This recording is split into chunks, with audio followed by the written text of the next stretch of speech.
e dizer que senti saudades de todos os irmãos. Ficamos algumas semanas, uma só, né? O Juvencio me ligou e disse: pastor, eu estou com saudades. Então, a comunhão provoca isso, faz com que sintamos. Eu, pelo menos, senti saudade de vocês, apesar de que estivemos online, né? Mas senti saudade deste calor humano. Quero saudar aos amados na bendita paz do Senhor. E a minha oração contínua de que, mesmo em tempos conturbados, a mão do Senhor vai continuar nos preservando de tudo aquilo que não está designado para nos consumir. E continuamos preservados, escondidos, debaixo desse Deus poderoso. É dezembro e, tradicionalmente, em dezembro, há uma sequência de sermões sobre Natal, nascimento de João Batista, anúncio de João Batista, né? Até o Senhor nascer. Nós vamos ter um culto de celebração na próxima semana. Então, vamos querer celebrar o Senhor, de como Ele se lembrou de nós em 2024. Por isso, queria exortar aos irmãos que contactem o diácono que coordena os cultos, o diácono Belmiro. Se você tem um testemunho que quer dar, se você tem um louvor que quer levar ao Senhor, se você tem alguma coisa que querias ou queira fazer no culto, então aproxime o diácono. Ele, graças a Deus, perdeu o telefone. Então, se achar que vai querer improvisar durante a semana, o culto da próxima semana estamos a preparar-os. Então, a ideia é não termos improvisos. Se não tivermos ninguém que queira fazer nada no culto, então não há necessidade de pensarmos em cultuar fora. Mas se sentirmos que podemos gerir as nossas 2 horas aqui, podemos fazer. Então, improvisar naquele domingo pode não funcionar. Então, facilita-nos agora. Contacte o diácono, o irmão aqui. Se você tem algum testemunho do que Deus fez em 2024, se você tem alguma ministração que quer trazer ao corpo de Cristo, tem um hino, tem um salmo, tem uma oferta de gratidão a Deus, seja lá o que for. O culto é de celebração, porque tínhamos reservado o domingo para ser ação de graça. Isso não mudou. Isso não mudou. Eu quero, nessa onda de celebração, trazer um texto antigo para ver se o Senhor pode conseguir trazer alguma revelação nova. Em Lucas capítulo 1, do versículo 57 ao versículo 66. Vou ser o mais pausado possível, porque não estaria a dizer nada novo que você não sabe. Essa história lemos, pelo menos eu, em todo o ano. Não me lembro de uma vez que não se leu esse texto ou não se pregou esse texto, desde que eu me entendo por pessoa. Então, não quero que você perca o privilégio também de ouvir outra vez neste ano essa narração. Eu pensei que conseguiria fazer o casamento de 2 sermões, porque queria falar sobre, primeiro, o significado do nascimento de Jesus e depois desaguaria para o nascimento de João Batista e que lições práticas eu e você podemos nos apropriar desse texto. Se eu não puder esgotar esta caminhada, mas eu recomendo que você lê do capítulo 57, do versículo 57 ao versículo 80 do livro de Lucas, no capítulo 1. Mas para hoje, para esta manhã, vamos tentar estudar juntos do versículo 57 ao versículo 66.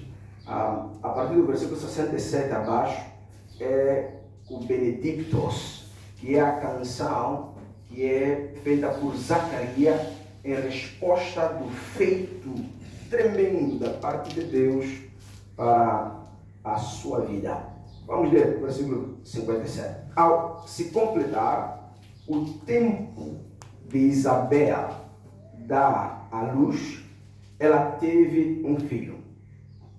Seus vizinhos e parentes ouviram falar da grande misericórdia que o Senhor lhe havia demonstrado e se alegraram com ela. Irmãos, no versículo 58, é um ponto de você refletir como é que você se relaciona, número 1, com os teus vizinhos e se eles se alegrariam com alguma coisa que você alegasse que Deus fez por você. A nossa irmã Isabel teve esse privilégio. No 8º dia, foram circuncidar o menino e queriam dar-lhe o nome do pai, Zacarias. Mas sua mãe tomou a palavra e disse: não, ele será chamado João. Disseram-lhe: você não tem nenhum parente com este nome. Então fizeram sinais ao pai do menino, para saber como queria que a criança se chamasse. Ele pediu uma tabuinha e, para a admiração de todos, escreveu: o nome dele é João.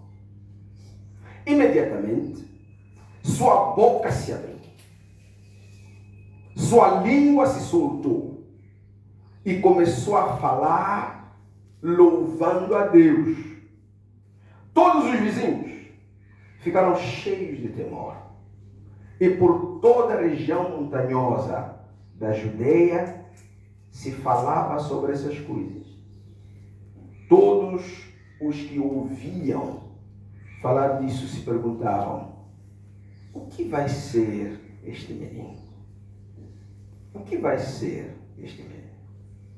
Pois a mão do Senhor estava com ele. Só para lhe ajudar a criar um contexto, este nascimento, ele foi antecedido por um anúncio que ele iria acontecer, mas também foi antecedido por uma visitação do anjo a uma jovem chamada Maria.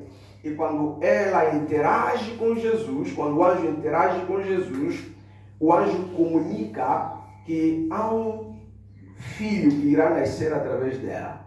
E esse filho será o Salvador da humanidade. É daí que, a partir do versículo 46, ainda do capítulo 1, temos uma coisa chamada Magnificat, que é o cântico que Maria faz. A minha alma exalta ao Senhor. Enquanto que Zacarias diz: a minha alma bendiz ao Senhor. Maria vai dizer que a minha alma exalta ao Senhor. Por essa razão, os cânticos têm nomes distintos. Mas o que é que nós podemos, muito rapidamente, como um esboço rápido, trazer como a razão pela qual Jesus nasceu? No Natal, se calhar, vamos fazer uma interpretação e talvez uma aplicação e implicação do nascimento dele em termos práticos. Mas em termos gerais, se quisermos olhar a razão pela qual Jesus nasceu, podemos de antemão adiantar 3. A primeira: Jesus nasceu para estabelecer o reino de Deus na terra. Havemos de notar que logo desde a pregação de Jesus, ele falava do reino. Em Mateus capítulo 6, no versículo 33, a exortação que ele faz é que busquemos, antes de qualquer outra coisa, o reino de Deus e a justiça dele. E as outras coisas nos seriam acrescentadas. No desafio que ele é feito com os fariseus e saduceus, em Mateus capítulo 12, no versículo 28, ele alega que não, o reino de Deus já chegou e já está entre nós. Estamos a estudar sobre parábolas de Jesus. E numa nota introdutória, já notamos que todas as parábolas de Jesus são fundamentalmente sobre o reino de Deus. É uma demonstração, é uma tentativa que o próprio mestre faz de nos comunicar através de parábolas aquilo que a nossa mente não entenderia se Jesus não usasse esse instrumento analógico de comparação sobre o que o reino se parece. Em Lucas capítulo 4, no versículo 43, Jesus fala da urgência que ele tinha. Ele diz eu devo pregar sobre o reino de Deus. É o próprio Jesus, isso vem da boca do próprio mestre. No versículo 43, ele disse: é necessário que eu pregue as boas novas do reino de Deus noutras cidades. Em Romanos capítulo 14, no versículo 17, por revelação, o apóstolo Paulo faz uma conclusão geral. O reino de Deus não é comida nem bebida, é justiça, é paz, é alegria no Espírito Santo. Isso nos faz chegar à conclusão de que o propósito primário do nascimento de Jesus foi para estabelecer o reino dele. Número 2, Jesus nasceu para que a redenção e o perdão dos pecados dos homens fosse possível. Jesus, ele, se não viesse, nós continuaríamos vivendo de forma natural. Aliás, a nossa condição natural, ela é caracterizada de culpa. Por essa razão, Romanos 3, no versículo 23, vai nos dizer que todos pecamos. E o escritor de Romanos captura muito bem essa ideia de que não há inocente entre toda a raça humana. Por isso não há nenhum justo, nenhum sequer. A nossa justiça, ela é posicionada. Nós somos justos porque Jesus é justo por nós. Nós somos santos porque Jesus é santo em nosso lugar. É daí que aquele hino vai nos ajudar a entender isso. Que tempo de ser santo nós buscamos? Buscamos em quem? Naquele que é naturalmente santo. Porque nós, naturalmente, temos essa natureza culpada. Temos essa natureza já de condenados. É daí que os benefícios da redenção, que são trazidos por Jesus, número 1, é garantir que todos nós tenhamos acesso à vida eterna. Número 2, todos nós, aliás, todos nós, estou a exagerar positivamente, todo aquele que aceitar esse presente de redenção, também recebe de igual forma o privilégio de ser perdoado de pecados. A mão de Deus está estendida para quem quiser receber o perdão e viver como um perdoado. Está estendida para todo aquele que quiser ser arrancado de si. A culpa de ser pecador está debaixo da justiça e da graça de Deus. Porque em Romanos capítulo 5, no versículo 17, a Bíblia vai dizer que Jesus morreu para que a justiça dele fosse imputada em nós.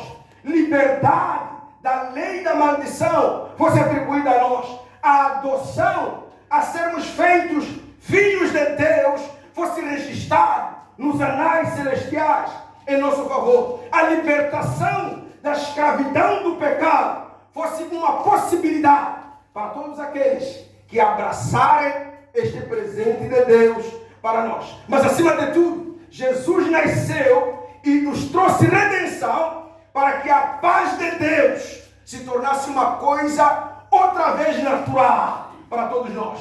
Colossenses capítulo 1, no versículo 18. Então, se Jesus nasceu para nos anunciar o reino, ele tem interesse que você e eu façamos parte desse reino. Se Jesus morreu ou nasceu para nos trazer redenção e perdão de pecados, ele tem de antemão interesse que você e eu sejamos beneficiários desse mesmo reino. Mas ele não pode fazer mais do que isso. Ele não vai morrer outra vez. Não. Você que tem que aceitar aquilo que ele já fez.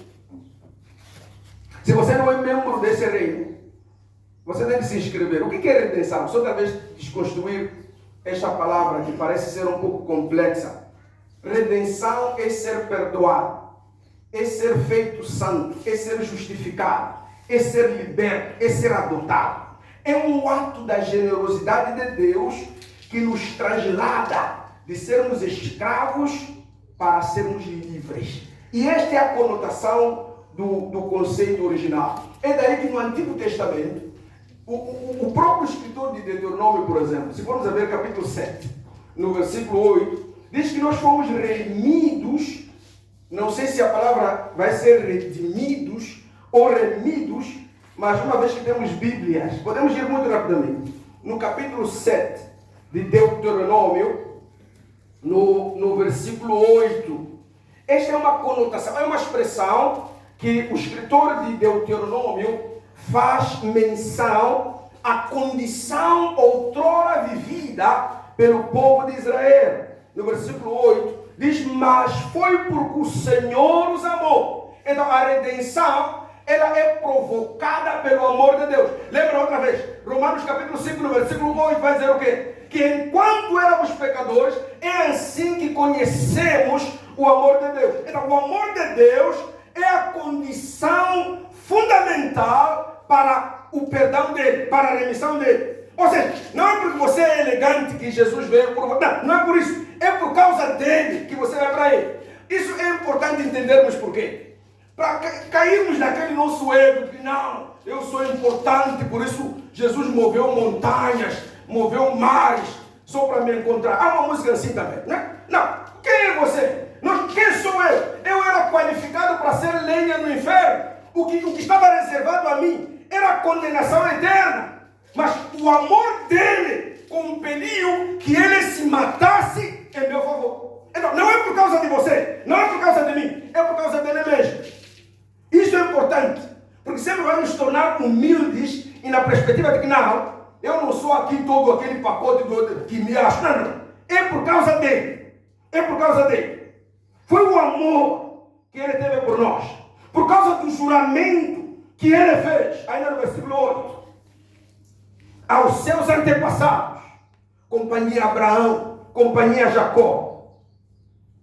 Por causa daquele juramento que ele fez. É por isso, no versículo 8, ele os tirou com mão poderosa e os redimiu, não remiu, ele redimiu da terra da escravidão. Essa é a redenção física. Agora, a redenção espiritual implica igualmente que eu e você éramos escravos no pecado e a vida de Jesus provoca esse resgate que você só precisa aceitar. Só. Você só precisa sair do cativeiro. Só. Não precisa fazer nada. É só dizer assim, eu aceito a condição que o Senhor impõe e saio do cativeiro. Capítulo 13, ainda de Deuteronômio, no versículo 5, traz a mesma conotação. Miqueias, no capítulo 6, no versículo 4, traz-nos a mesma conotação. Aqueles que recebem este privilégio passam a ter uma nomenclatura. A Bíblia passa a lhe chamar de redimidos do Senhor. Redimidos do Senhor. Isaías 62, no versículo 12. E como é que nós somos redimidos no Antigo Testamento? Pela mão forte do Senhor. Ele nos resgata de lá. Ele tira-nos a força. Ele até afoga os inimigos para se certificar que você seja salvo. A terceira razão, eu não vou fundamentar muito. Por que Jesus nasceu? Jesus nasceu para que Deus se tornasse homem. É por essa razão que o nome dele em Mateus, capítulo, quando é 1, né, 25, vai se descrever ali que ele será chamado Emmanuel, que quer dizer Deus no meio dos homens. Então Jesus nasceu para que Deus pudesse ter carne e caminhasse no meio dos homens. Para que ele sentisse, lembra como o Hebreus vai colocar, que ele não é um sumo sacerdote, que não sentiu as mesmas paixões e tentações como nós. Então, ele optou em escolher e se revestir desse corpo, suscetível à malária e à tuberculose, para que ele tornasse possível a redenção, para que ele tornasse evidente o reino que veio comunicar. Se você não for parte do reino, se você não receber o presente da redenção, então o que eu acabei de dizer é que não vai fazer sentido absoluto nenhum para você.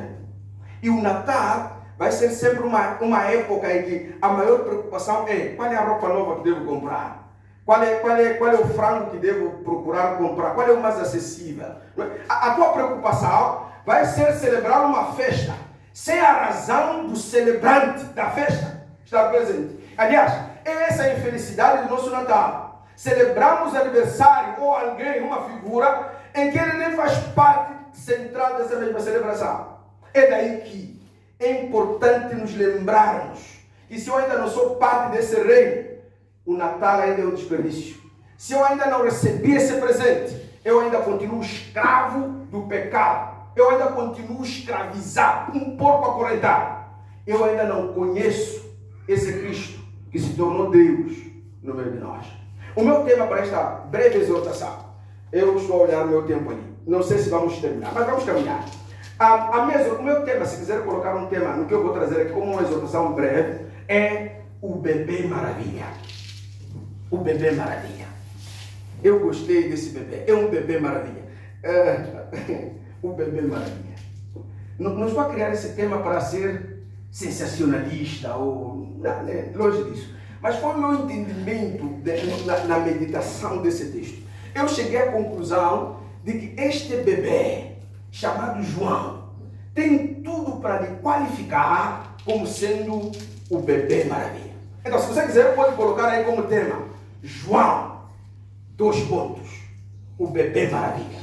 Né? Se está a tomar nota aí, né? Pode colocar assim. Porque vamos entender então quais são os elementos que o qualificam a ter essa adjetivação e esta conclusão que eu cheguei, que não, este bebê aqui, que lemos agora em breves trechos sobre a jornada do seu nascimento. E este breve trecho que lemos, vemos ali o nascimento dele, vemos ali a cerimônia de dar o nome e a circuncisão dele, mas também vemos ali, e isso me lembrou quando eu estava preparando esse texto, uma conversa que tive com o diácono Belmiro no casamento do... Quem é aquele jovem? Início, sim, quando estávamos a entrar. Ele disse, ei, mas não fazemos assim. Eu logo me lembrei, o irmão Belmiro me lembrou. Há uma coisa que não se fazia assim, nesse texto, mas que depois mudou com a mamã Isabel. O que dá-nos a entender que há princípios que não são eternos, que são construção humana. Não deve se sobrepor àquilo que for uma instrução que é evidente da parte de Deus.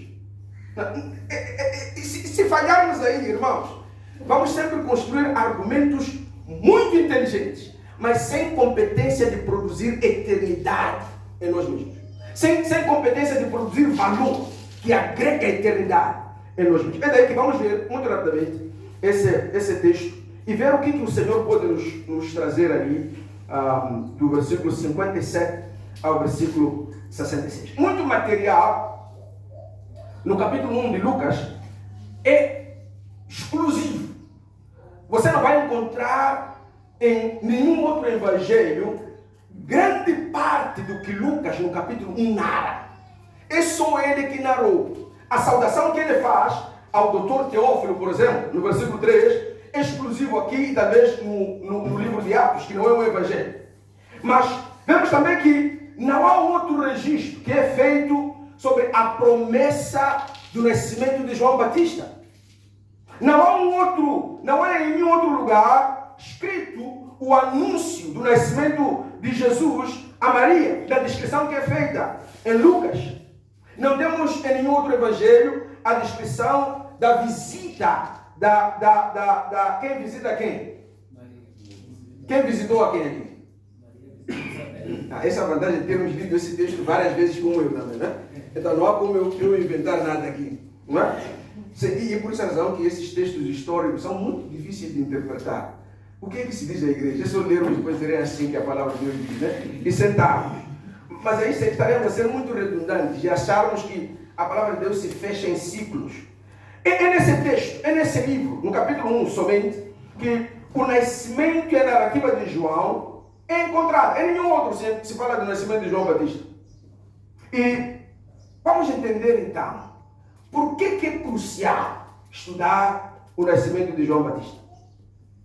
Perderíamos muito na nossa celebração do Natal se ignorássemos o significado do nascimento de João Batista, a quem o Senhor chamou como sendo a voz que grita no deserto. Aquele que foi o precursor da vinda de Jesus. Aquele que foi o primeiro evangelista do reino dos céus. Lembram que a pregação de João Batista era: arrependam-se, porque o reino de Deus está próximo. João Batista não tinha hermenêutica nem homilética. Ele não te interpretava o que isso significava. E irmãos, veja que João Batista é o único tal fulano que não ia pregar onde havia pessoas. As pessoas iam para ouvir a ele. Porque onde é que ele pregava? No deserto. Quem vive no deserto? E hoje, quando nós queremos pregar ou evangelizar, onde é que vamos? Onde há pessoas. Então, se quisermos começar a estudar o princípio de plantação de igreja, teremos que refletir onde é que devemos plantar a igreja. Se quisermos olhar o currículo de João Batista, João, ele é o único que começou a pregar no deserto. Mas não é o único na história a fazer isso. Elias, quando sentiu que a sua vida estava sendo ameaçada, onde é que ele se refugiou? Também no deserto. As pessoas iam ter com ele lá. Isso dá indicação óbvia que, olha, se você estiver como um mensageiro de Deus e o que você tiver for útil, a multidão admira você. Admira você. Pelo menos é isso que eu tenho dito aos meus estudantes aqui. Que olha, popularidade é inútil. Pessoas podem não gostar de ti, mas se você carrega Deus, não tem como te ignorar. A não ser que você seja um charlatão. Mas se há evidência de Deus em você, podemos não gostar de ti. Podemos não concordar com muita coisa que você diz, mas não vamos te ignorar. E isso é verdade em Deus. É verdade em Deus. João Batista é um desses caras que por isso eu sou fã de João Batista. Deus manteve aliança com este irmão, com esta família dele, permitindo que ele, num tempo indicado por Deus, ele pudesse nascer. Por que eu chamo João Batista do bebê maravilha? Porque ele nasceu, esta é a primeira razão, porque ele nasceu de uma família de oração cheia do Espírito Santo. Eu entendo que a condição que provocou o nascimento de João foi oração. Você pode não concordar comigo, mas como estamos a estudar a Bíblia juntos, eu quero te convidar a irmos no versículo 15 desse mesmo texto que estamos a estudar juntos. Eu quero confessar, irmãos, que procurei em todas as versões possíveis para entender o versículo 13. Quis entender se era a Bíblia que eu estava a ler ou havia algum problema ali. Digo isso porque quero correr com o tempo. Eu só vou criar um esboço aqui. O resto do irmão vai ir encaixando em casa com mais devagar. Por que eu digo que esse era um bebê maravilha? Porque ele foi produto de uma família que ora, cheia de Espírito Santo. Veja o que a Bíblia diz no versículo 13. Diz, mas o anjo disse a Zacarias, né? Não tenha medo, Zacarias. A sua oração. São quantas horas? Aí vem no plural ou singular? Alguém tem um termo no plural aí? Vem suas orações? Não. É oração. O que aconteceu com essa oração? Foi ouvida. Isabel, sua mulher, lhe dará um filho. E você lhe dará o nome de João. Então, João foi um produto de oração. Alguém orou para provocar ele no espírito e caiu no ventre de Isabel. Às vezes o nosso problema nem está tão longe, está lá no reino, na dimensão espiritual. É só você orar. Quando é que esse papá deixou de orar? Não vemos aqui. Se calhar parou de orar quando o anjo veio dizer ali, porque a consequência da dúvida dele foi ficar mudo. Esses dois que foram descritos, ou são descritos como pais biológicos de João, eram pessoas cheias de Espírito Santo. E eram pessoas de oração. Eles eram os dois velhos.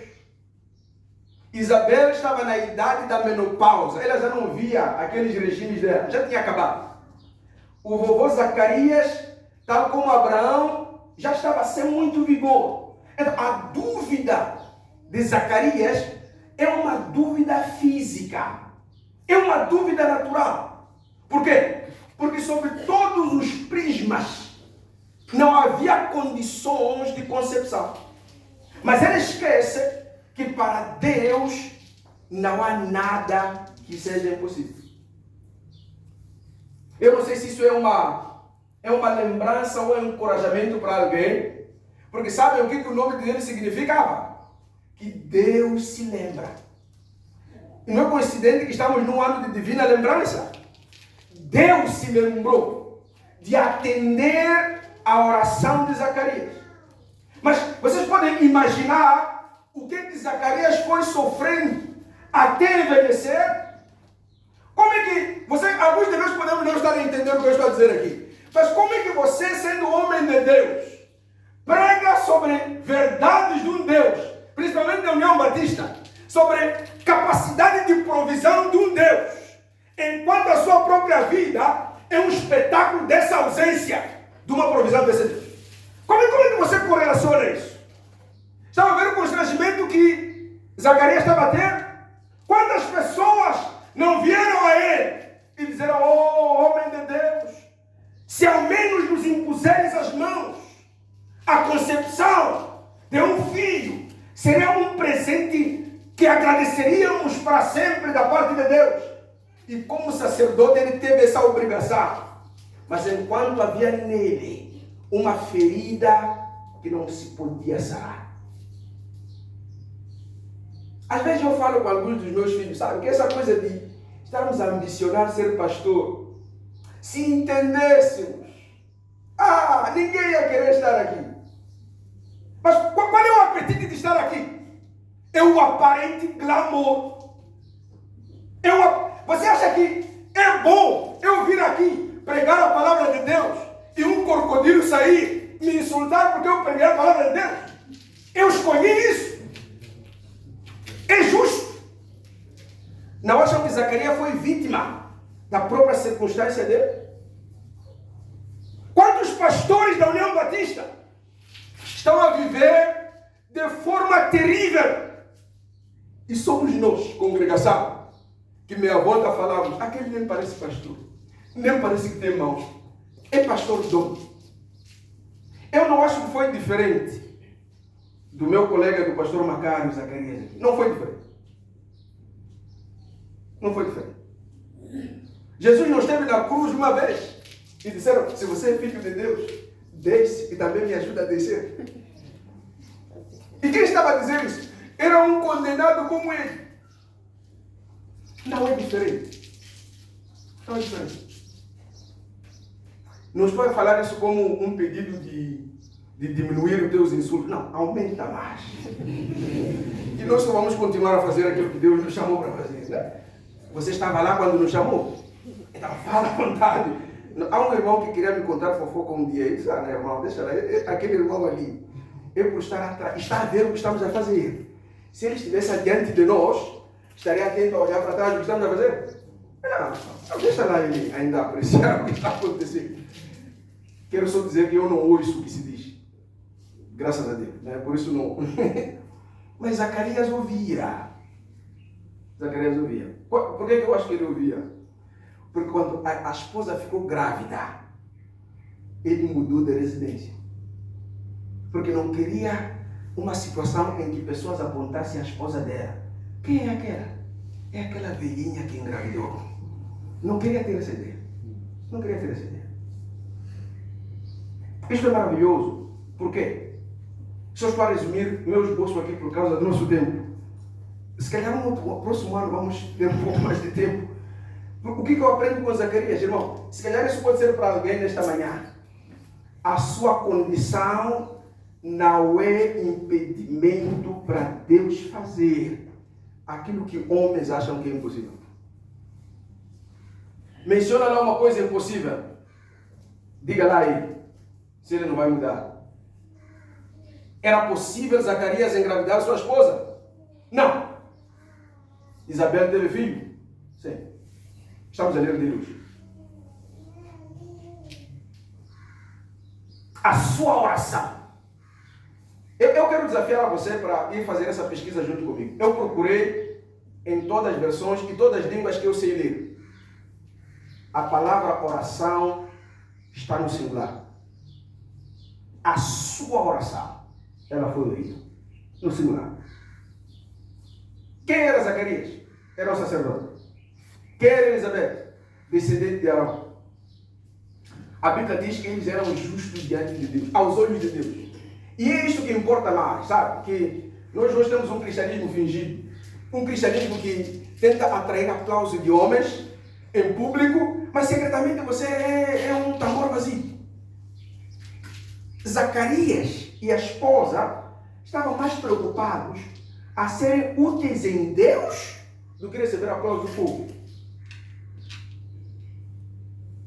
Antes de nos movermos um pouco mais, o que eu vejo desses dois? Essa é uma tradição que eu disse, esses textos históricos é difícil de interpretar. Se os desafios da vida te fazerem desistir de Deus, você nunca esteve em Deus. Quantos filhos Zacarias e Isabel tinham? 0. Mas a Bíblia diz que eles eram o quê? Devotos a Deus. Você tem um problema? Que tal começar a experimentar a servir a Deus? Às vezes, o resultado do teu problema não está também só na oração. Está em você abdicar. Já fizemos um teste aqui, eu e meu filho aqui. Se você for sério, não vamos andar a reclamar que ninguém tem tempo de ver no culto aqui. Não é verdade isso. Não é verdade. Você que não quer. Você que não quer. O serviço provoca a atenção de Deus. Lembram? Estamos a ler Neemias. Veja lá, depois de todo o ato que Neemias faz, o que ele diz? Senhor, por causa deste ato, lembra-te de mim. O serviço, ele agita a mente ativa de Deus em nosso favor. Zacarias não deixou de prestar seu serviço a Deus porque havia uma necessidade gritante nele. Não!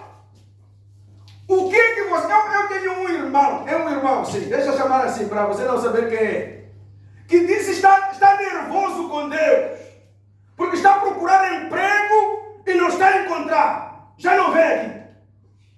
Já não vê. Eu disse, graças a Deus, é preferível não te ter do que ter você a murmurar e impedir que a nossa adoração chegue a Deus. Sim. Sim. Parece radical? Não. Não. A Assembleia dos Santos deve ser uma congregação cuja atitude para provocar a mão de Deus se mover a nosso favor deve ser uma atitude de gratidão. Leia Efésios capítulo 5, no versículo 19 e 20. Vai dizer que quando nos aproximarmos a Deus, temos que chegar lá com um cântico de gratidão. Essa é a característica dos salmos. Zacarias quer dizer que Deus se lembra. Isabel quer dizer que Deus é confiável. João quer dizer que Deus é gracioso. Se Deus se lembrar de ti, Ele vai ser confiável e vai te dar a graça. A graça é um presente que você não merece. É João. Consegue perceber agora porque eu digo que João foi provocado no reino para a terra? Sim, sim, sim. Por que esse é um bebê maravilha? Porque ele foi, quando você dá uma mangueira a fazer aquilo, é o quê? Aquilo é chacoalhar, não. João foi abanado no céu pelos próprios pais, pela oração. Um dia João disse, pastor, está a enfatizar muito de oração. Se não orar, não vamos fazer mais o quê? Vamos fazer mais o quê? Não estava a reclamar, eu estava a gostar. Não estava falando assim de reclamação. Se não orar, vamos fazer mais o quê? Se no céu vamos cantar para sempre, então vamos gastar tempo a cantar aqui. Não estou a dizer, irmão, mas não estou aqui. Vamos cantar aqui também. Mas o que provoca lá? O que provoca lá? O nosso ancião Zacarias, quando o anjo aparece a ele, diz, olha, já está. A sua oração. Eu não sei o que você está a orar. Eu disse que este é um bebê maravilha porque foi o pai, a família era de oração e os pais eram cheios de Espírito Santo, né? Então deixa eu mostrar onde é que eu vejo que eles eram cheios de Espírito Santo. Veja o versículo 41, capítulo 1.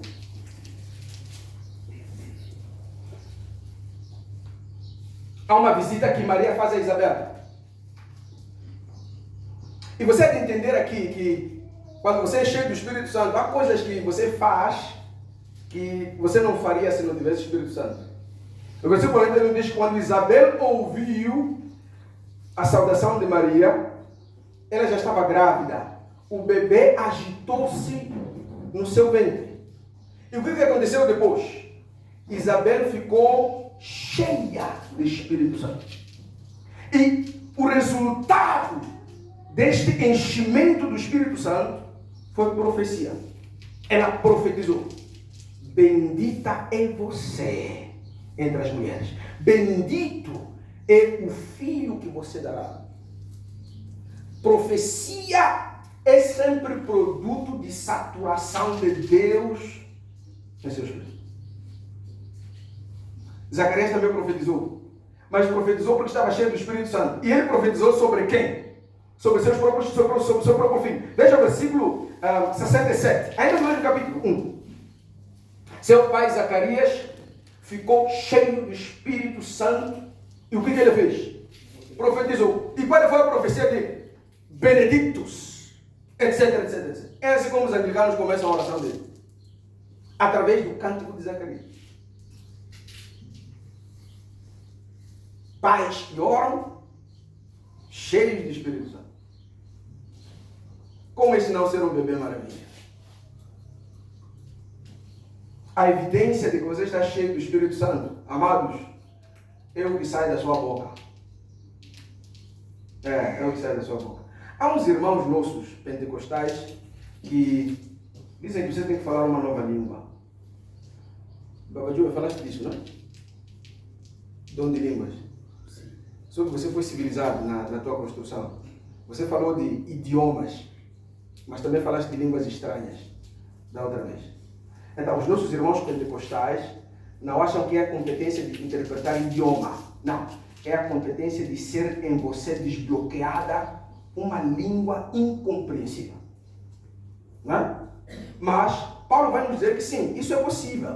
Mas quando você fizer isso, você edifica a você mesmo. Então, no culto congregacional, ele recomenda que usemos língua inteligível, que é compreendida, e não aquela. Mas há um posicionamento dos batistas em relação a isso, mas que não é o meu assunto de hoje. Um dia vamos depois falar disso. O que significa ser cheio do Espírito Santo? Uma das características de ser cheio do Espírito Santo, eu já disse aqui, é ter uma atitude de gratidão, né? Efésios 5, no versículo 20. Paulo ensina ali que quem é cheio do Espírito Santo tem cuidado como vive e tem cuidado em descobrir a vontade de Deus para si. Estar cheio do Espírito Santo, Paulo coloca nesse capítulo 5, no aspecto contrário ao culto pagão. O culto pagão significava o quê? Para que eles recebessem revelação, tinham que beber até se embriagar. É aí onde eles conseguiam começar a detectar espíritos. Mas qual é a evidência de que o espírito que você aí está a ouvir é o correto? Não é? A possibilidade de você estar a ouvir você mesmo é grande. Não é? Então, Paulo diz não, no versículo 18, não se encham do espírito divino, que leva à libertinagem, mas enchei-vos de Espírito Santo. Paulo traz esse contraste. Ser cheio do Espírito Santo não deve ser confundido com o Espírito Santo residindo em você. Porque esse mistério do Espírito Santo residir em você, ele acontece no momento de você estar a nascer de novo. Não é? O encontro de Nicodemos e Jesus. Ninguém entrará no reino dos céus a não ser que nasça de novo. Há um novo nascimento. O Espírito Santo é que provoca esse novo nascimento. E você passa a ter o Espírito Santo. Mas a saturação do Espírito Santo é uma competência de governar, de influenciar, de guiar você, que recai sobre você para fazer aquilo que naturalmente você seria incompetente de fazer. É o Espírito Santo que traz essa habilitação. Quem me dera se tivéssemos um pouquinho mais de tempo? No Antigo Testamento, já houve pessoas que tiveram cheio do Espírito Santo. Deuteronômio, Êxodo, capítulo 31, versículo 3, há um senhor chamado Bezalel. Quando queria se construir a Arca da Aliança, Deus liberou ele mesmo para alguns artesãos. Liberou a porção dele para alguns artesãos. Josué, no capítulo 13, no versículo 25, foste saturado do Espírito Santo. Sansão, em Juízes, também foi cheio do Espírito Santo, etc. Mas o meu ator favorito, que esteve cheio do Espírito Santo, está no livro de Atos, capítulo 13. Esse irmão faz-me compreender que quando você está cheio do Espírito Santo, você não é muito diplomático com as coisas de Deus. Você fala como elas são. E nós vivemos num contexto hoje em que falar a verdade, você tem que encontrar formas. Eu gosto do irmão André. Quando ele quer uma coisa, ele vai dar volta, vai falar assim, papá, fala direito. Não. E até parece sinal de humildade, mas não é. Não é. E é importante isso, não é? É importante entendermos isso. Há um irmão chamado Paulo, que em algum momento da sua jornada, ele quis ter ali algum empecilho. Então, no versículo 9, ele responde a esse empecilho. Mas estás lá, né? Sim. Todavia, Saulo, também chamado Paulo, o que aconteceu com ele? Estava cheio do Espírito Santo. Então, não é que você diz, não, Paulo estava sendo carnal, não. Estava cheio. Ele olhou nos olhos daquele irmão. E o que ele disse?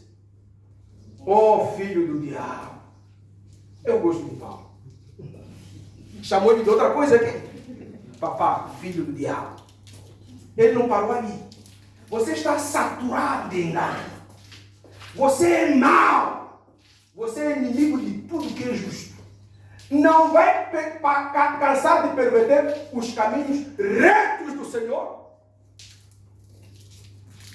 Paulo vai no céu? Vai. Mas há irmãos que são diabo? Não há dúvida. E como é que você vê um diabo, irmão, no corpo de Cristo? É pela boca dele. Você engana sem falar? Para você me enganar, você tem que falar. Não é? Eu ok, tá bom. Ele é filho do diabo. E só aqueles que estão saturados do Espírito Santo vão ter o discernimento de entender que isso aqui é inteligente, mas é de onde? É do inferno. É crocodilo, não é nada. Se você não tiver esse discernimento, toda a inteligência humana vai nos deixar a boca aberta. Não foi assim com Paulo. Cheio do Espírito Santo. Eu pensei que a Bíblia só ia dizer Paulo então respondeu. Fica bem associar Espírito Santo. Não fica bem. Não fica bem. Filho do diabo. Filho do diabo. Filho do diabo. Mas, irmão Joés, senhor professor, por que ele teve que olhar a ele nos olhos? Assim, seu filho do diabo. Verdades não devem ser ditas em oculto. Olha o irmão, diga, irmão, você é diabo. Não é verdade o que você está dizendo? Então, olha para ele. Covardia não há espaço. Deus não nos deu o espírito de medo. É na ausência do Espírito Santo que no lugar oculto é mais confortável falar mentiras do que aos olhos dele. Verdade fala-se a olhar o outro. É por essa razão que quando você fica confortável a ouvir bobagem dos outros sobre os outros, você é o mais problemático ainda. Convida esse outro para ele ter com o outro e falar com ele. Com o outro lá, não é? Filho do diabo. É meu favorito esse irmão cheio do Espírito Santo ali. Oh my God. Meu Deus. Quando você está cheio do Espírito Santo, você anda pelo Espírito. Quando você está cheio do Espírito Santo, Gálatas 5:16, para quem está tomando. Quando você está cheio do Espírito Santo, você é guiado pelo Espírito. Gálatas 5:12. Quando você está cheio do Espírito Santo, você vive pelo Espírito. Gálatas 5:25. Os saturados do Espírito Santo, eles trocam medo e a timidez por poder, amor e domínio próprio. 2 Timóteo capítulo 1, versículo 7. Paulo diz claramente, Deus não nos deu o espírito de medo. Deus não nos deu o espírito de medo. Por que este menino é maravilha? Deixa eu ocorrer com o meu tempo.